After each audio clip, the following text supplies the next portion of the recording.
عنوان: جنگل کی خطرناک حقیقت۔ کردار: ایک علی بہادر اور پر اعتماد، 2 فاطمہ محتاط اور سمجھدار، 3 سارہ بے خوف لیکن کچھ بے پرواہ، 4 زین خاموش اور سوچنے والا۔ کہانی: ایک مرتبہ کا ذکر ہے کہ 4 دوست علی، فاطمہ، سارہ اور زین ایک مہم کے لیے جنگل میں داخل ہوئے۔ یہ جنگل بہت پرانا اور گھنا تھا، درخت اونچے اور بیلیں الجھی ہوئی تھیں، اور ہر طرف خوفناک آوازیں گونج رہی تھیں۔ دوستوں نے سوچا کہ یہ جگہ شاید بہت دلچسپ ہو سکتی ہے، لیکن انہیں اندازہ نہیں تھا کہ یہ جنگل اتنا خوفناک بھی ہو سکتا ہے۔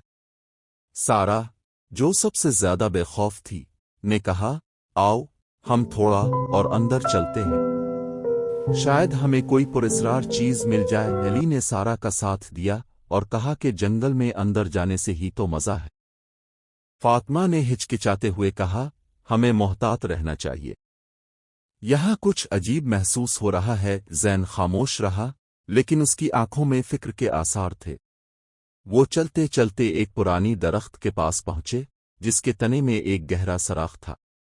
سارہ نے تجسس میں آ کر اس سراخ کے اندر جھانکنے کی کوشش کی، لیکن جیسے ہی اس نے ہاتھ بڑھایا، ایک خوفناک آواز گونجی، یہاں سے دور ہو جاؤ۔ سب دوست چونک گئے اور پیچھے ہٹ گئے۔